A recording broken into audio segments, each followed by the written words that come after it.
Pour ne rater aucune de nos vidéos, n'oubliez pas de vous abonner et d'activer la cloche.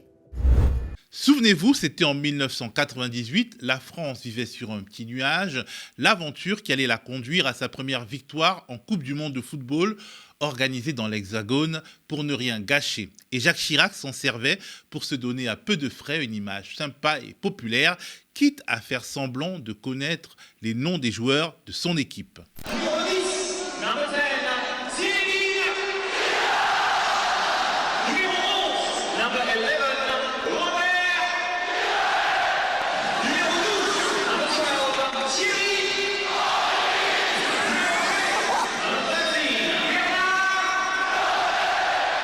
Ah, le bon vieux temps. Emmanuel Macron, qui ne sait manifestement pas où donner de la tête, pense-t-il au regain de popularité de Jacques Chirac après la victoire de 1998, quand il théorise dans un entretien au Figaro Magazine une sorte de réconciliation nationale par les grands événements ? Selon lui, la Coupe du Monde de rugby en septembre prochain et la préparation des Jeux Olympiques de 2024 vont miraculeusement projeter le pays vers une fierté inédite. Il est désespéré au point de s'accrocher à tout et à n'importe quoi. De cet entretien qui est censé donner le temps de l'initiative d'ampleur que le chef de l'exécutif français nous prépare pour la rentrée, mais aussi du maintien en détention du policier ayant tiré au LBD sur le jeune Eddy, 22 ans à Marseille, on parle dans cette nouvelle édition de notre bulletin d'infos d'été.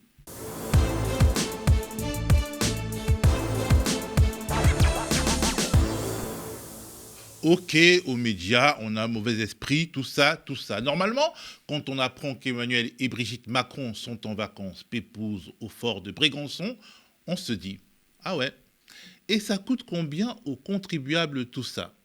C'est normal. Mais figurez-vous que les journalistes de Capital, désormais contrôlés par Vincent Bolloré après avoir été vendus par le groupe allemand Bertelsmann, ils se sont posé la même question. À votre avis, combien coûtent les vacances du président Macron au fort de Brégançon ? Chaque année, Emmanuel Macron passe 3 semaines de vacances au fort de Brégançon. Situé sur la côte varoise, le fort accueille les présidents et leurs familles depuis 1968, comme ici Valéry Giscard d'Estaing. Ce répit annuel a un coût, et pas des moindres. Le budget de fonctionnement du fort est de 400 000 €. Et en 2018, les 2 visites du couple présidentiel ont coûté 72 043 €. L'Élysée a investi cette année-là 250 000 € dans la rénovation du fort. Mais ce n'est là qu'une estimation. Et si le président veut se baigner ? La baignade est loin d'être donnée. Il faut compter 60 000 € pour sécuriser la zone de baignade. Il faut des plongeurs professionnels et des bateaux de la gendarmerie nationale. Ah ouais, ça vous fait une belle jambe de l'apprendre, les gueux. Plus sérieusement, qu'on se le dise, notre président bien-aimé ne se vautre pas dans l'oisiveté et les baignades quand il est au fort de Brégançon. Il voit loin. De son œil perçant, il se projette dans l'avenir. Et l'avenir, pour lui, il est un peu compliqué. Parce qu'au-delà de ses propos sur les grands événements qui nous permettront de faire nation, sur la décivilisation qui nous guette ou sur le délitement de la famille, la réalité politique centrale est qu'il n'a pas de majorité parlementaire, il est minoritaire. Elisabeth Borne n'est pas parvenue à élargir sa majorité, il n'a en réalité pas de billes pour convaincre une partie du spectre politique de le rejoindre sur ce qui ressemble beaucoup à un bateau ivre, mais il faut faire illusion. Du coup, il annonce une initiative d'ampleur, un cycle de discussion. Mais attention, à condition que les forces politiques qui s'y associeront rentrent dans le cadre de son fameux arc républicain autodéfini. En gros, Macron drague quelques élus de l'aile droite du Parti socialiste et un maximum de députés LR. En toile de fond, la loi immigration de Gérald Darmanin, qui est complètement dépassée sur sa droite par la radicalisation délirante de certains élus de droite classiques totalement hors de contrôle depuis l'affaire Naël. Souvenons-nous des propos renversants de la sénatrice Jacqueline Eustache-Brinio. Oui, vous allez me dire, la plupart des gens qui ont été arrêtés sont français, d'accord, mais ça ne veut plus rien dire aujourd'hui. Ils sont comment français ? Et moi, ça m'interroge. On peut imaginer que les Républicains vont tenter de démontrer, dès la rentrée, que le désir de lutte contre l'immigration de Gérald Darmanin n'est pas assez pur, qu'il n'est pas assez dur pour au final voter contre un texte dont l'esprit de départ était en réalité de régulariser assez de travailleurs sans papier pour aider un patronat qui peine à recruter tout en donnant des gages de fermeté à l'extrême droite, par exemple en matière de reconduite à la frontière d'un plus grand nombre d'étrangers. Nous avons toujours été un pays d'immigration et nous continuerons de l'être, a ainsi affirmé Macron au journaliste du Figaro Magazine. Réponse d'Éric Ciotti. Par ces mots, le président de la République enterre toute volonté de mettre un terme à l'immigration de masse. On peut aussi imaginer que la gauche ne votera pas, mais pour des raisons opposées, en faveur du texte de Gérald Darmanin. Et en réalité, au-delà de tout son bavardage, Emmanuel Macron se prépare à passer en force. Je ne veux pas être bousculé par des majorités de fortune ou des blocages, avertit-il, promettant de faire ce que la Constitution lui permet de faire. En gros, 49.3 et compagnie. On se souvient qu'Elisabeth Borne avait indiqué qu'elle n'utiliserait plus cette disposition hors texte budgétaire et qu'elle s'était fait recadrer. Côté LR, on menace d'utiliser l'arme de la motion de censure pour faire tomber le gouvernement. L'automne sera chaud. Tirer, c'était la mission qui m'incombait. Voici par quelle déclaration cynique s'est défendu le policier soupçonné d'avoir grièvement blessé le jeune Eddy.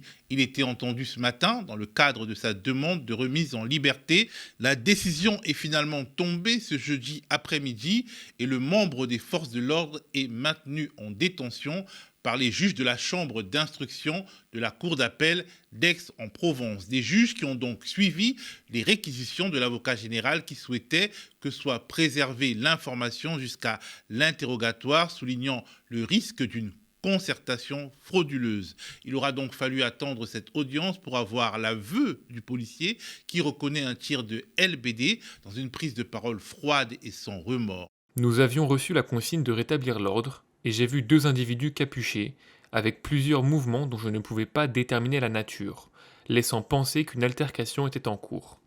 J'ai pris la décision de faire usage de LBD à une reprise. Malgré cet aveu approximatif, le policier ne reconnaît pas avoir visé la tête ou avoir participé au tabassage d'Eddy. Bien entendu, l'avocat de la victime n'a pas cru un traître mot de ses déclarations. Maître Jacques-Antoine Preziosi a cité les propos de l'un des policiers mis en examen dans ce dossier qui déclare, et je cite, qu'Eddy était habillé en mode délinquant. Mais c'est quoi être habillé en mode délinquant et est-ce que cela mérite de se faire fracasser le crâne?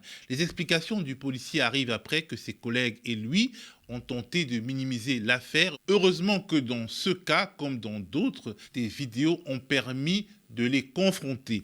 L'avocat d'Eddy s'en félicite. S'il n'y a pas ce tir de LBD, il n'y a pas d'affaire, parce que c'est par solidarité que les camarades policiers ont roué de coups Eddy parce que le premier avait tiré, et ensuite c'est par solidarité que la chef de groupe n'a pas fait de rapport sur ces faits. Tout le monde s'était en concerté avant les interrogatoires pour dire on se souvient de rien.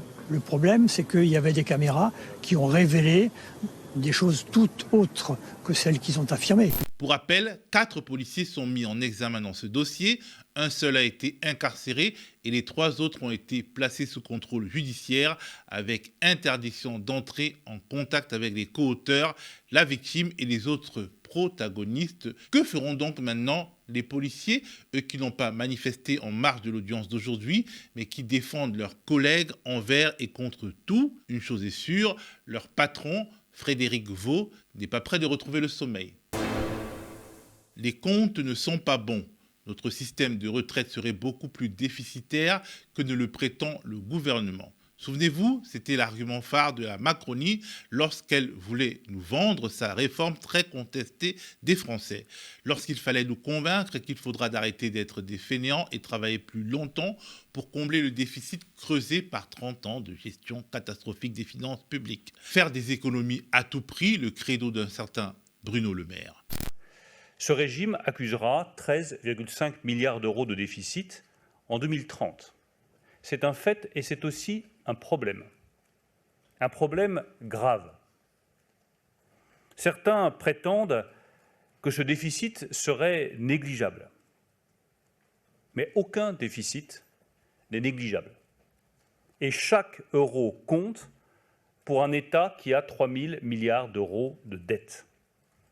La seule bonne méthode pour préserver notre modèle social, c'est donc de traiter chaque problème séparément, avec constance, avec détermination, avec courage. Il ne peut pas y avoir de solidarité à crédit. Sauf que M. Bruno Le Maire et ses collègues du gouvernement ont basé leur réforme sur des chiffres qui sont loin de faire l'unanimité. Les chiffres divisent tellement que le Conseil d'orientation des retraites, le COR, vient d'annoncer qu'il débattra en septembre des déclarations de Jean-Pascal Beaufret, l'ex-inspecteur des finances devenu une sorte de lanceur d'alerte sur le véritable trou dans notre système de retraite. Pourtant, c'est bien ce même COR, repris par les études d'impact du Parlement pour les deux lois votées en 2020 et 2023, c'est le COR qui affirme la même chose depuis plusieurs années, à savoir que la situation financière actuelle de la branche vieillesse reste équilibrée, voire excédentaire pour la période 2021-2023. Dans son dernier rapport publié en juin 2023, le COR mentionnait bien un solde positif du financement des retraites à hauteur de 4 milliards d'euros avant une dégradation dans les années à venir. Mais au fait, qui dit vrai dans cette histoire? Pour Jean-Pascal Beaufret, aucun doute, il y a tromperie dans les chiffres qui nous sont présentés. Lorsqu'on dit qu'on a un excédent d'1 milliard en 2021, on avait en fait un déficit de 30. On avait un déficit de 70. De 70. En 2021. Et quand on me dit au mois de juin 2023 que pour l'année 2022, il y a un excédent de 4 milliards, 4 milliards 4 des retraites, dans un rapport officiel qui est le seul à parler du solde des retraites, ben, ça me surprend. Non seulement ça me surprend, mais ça me choque, pour tout vous dire. Parce que comment voulez-vous qu'il y ait un excédent du régime des retraites alors que 30% des retraites, y compris les retraites des agents locaux, des fonctionnaires locaux, 30% des retraites en France ont moins d'un cotisant pour payer un retraité. Moi, je ne sais pas comment on peut dire qu'il y a un excédent alors que 30% des retraites, le rapport démographique est très, très mauvais. Le rapport démographique dans la fonction publique est dramatique. Mais pas uniquement dans la fonction publique. Vous avez dans les fonctions publiques, dans les professions agricoles, et dans quelques autres régimes. Donc à partir du moment où vous avez des subventions, vous avez ce phénomène bizarre, c'est qu'une dépense publique, là en l'occurrence une dépense de retraite, est financée par une subvention d'un autre organisme public. Les subventions, elles s'annulent quand vous faites un déficit global. Et donc, quand on transmet, la France transmet son déficit à Bruxelles en 2021, 162 milliards, vous avez mécaniquement 72 milliards de déficit à l'intérieur, compte tenu du mode de financement des retraites aujourd'hui. Quand en 2022, elle transmet 125 milliards de déficit public, il y a 70 milliards en 2022 de déficit provenant exclusivement des retraites. Si on suit son raisonnement, il manquerait plusieurs dizaines de milliards dans le système de financement des retraites. Ce qui veut dire qu'en dépit de la réforme passée à coup de 49.3 par le gouvernement Borne, les comptes ne seront pas équilibrés. Et pire encore, cette réforme va avoir des conséquences sur les finances publiques. L'ONG Reclaim Finance avait, dans une note sur l'impact potentiel de la réforme des retraites, expliqué qu'en rendant plus difficile l'accès à une retraite à taux plein, cette réforme encourage les plus riches à se tourner vers des fonds de pension pour assurer une partie de leur retraite par un système de capitalisation. De son côté, Oxfam nous montre qu'en France, pendant les 10 dernières années, les 10% les plus riches ont capté les 2/3 des richesses produites. Quand il s'agit de taxer cette minorité, la Macronie fait la sourde oreille. Or, seulement 2% de la richesse des milliardaires français permettrait de compenser le déficit du système de retraite.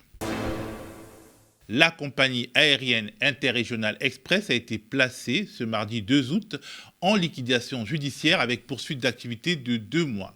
Les pilotes du groupe, constitués des compagnies Air Antilles et Air Guyane, étaient en grève depuis le 14 juillet. Ils avaient réussi à obtenir une revalorisation de leur salaire en décembre 2022, mais qui n'avait pas été finalement honorée. Éric Khoury, le PDG de la compagnie, s'en explique. Si ces accords n'ont pas été respectés, c'est parce que l'entreprise est trop endettée. Le tribunal de commerce de Pointe-à-Pitre, en Guadeloupe, a donc été saisi d'une demande de mise en cessation de paiement et de liquidation judiciaire du groupe. L'avocat du syndicat des pilotes, Rudy Wakrat, s'est dit satisfait de la décision de justice qui devrait permettre à la compagnie de trouver un repreneur en capacité de la gérer convenablement, car pour lui, il est nécessaire qu'elle avance sans Éric Khoury. Quant aux pilotes, ils ont suspendu leur grève et repris le travail ce jeudi matin. Le groupe, qui compte 300 salariés, joue un rôle clé en matière de désenclavement des îles de la région, durement frappées par une situation économique peu favorable.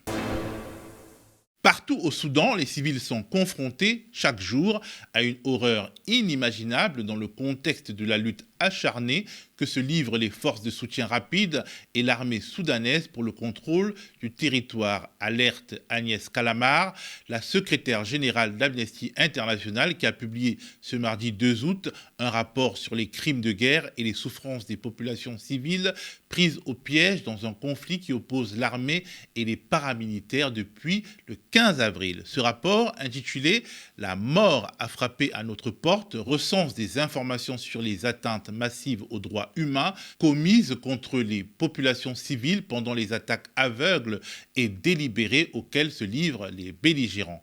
Le rapport fait également état des violences sexuelles faites aux femmes et aux filles, d'attaques ciblées contre des biens de caractère civil tels que des hôpitaux et des églises, ainsi que d'un pillage systématique. Le conflit opposant l'armée, dirigée par le général Abdel Fattah al-Burhan, aux forces de soutien rapide du général Mohamed Hamdan Daglo, a déjà fait plus de 3900 morts selon l'ONG ACLED et près de 4 millions de déplacés et de réfugiés selon les Nations Unies. Après 3 mois et demi de guerre, le Soudan est l'un des pays les plus pauvres au monde, où plus de 20,3 millions de personnes, soit plus de 42% de la population, font face à une insécurité alimentaire aiguë, a annoncé l'Organisation des Nations Unies pour l'alimentation et l'agriculture dans un communiqué. Amnesty International demande au Conseil de sécurité de l'ONU d'étendre à l'ensemble du Soudan l'embargo sur les armes qui s'applique actuellement au Darfour et de garantir son respect. L'ONG enjoint également le Conseil des droits de l'homme de l'ONU de mettre en place un mécanisme indépendant d'enquête et de reddition de comptes qui sera chargé de contrôler, réunir et conserver les preuves des violations des droits humains commises au Soudan. Et voilà, c'est la fin de ce bulletin d'infos quotidien, un nouveau flash qui entre dans notre programmation d'été. Comme à chaque fin de saison, nous réduisons quelque peu la voilure avec notamment la mise en pause de nos directs. Mais l'actualité ne s'arrête pas, alors nous non plus. Nous continuons à vous fournir dans ces moments importants nos reportages, enquêtes, entretiens, plateaux d'analyse, de débat et de décryptage au quotidien. Vous le savez, l'intégrité de notre projet éditorial unique dans le paysage audiovisuel français dépend toujours de votre soutien et surtout de vos abonnements qui sont notre source de financement la plus pérenne. Et comme nous aimons à le dire ici aux médias, être à la télé c'est bien, mais y rester c'est encore mieux. Rendez-vous donc sur le mediatv.fr/soutien. D'ici là, restez connectés aux médias.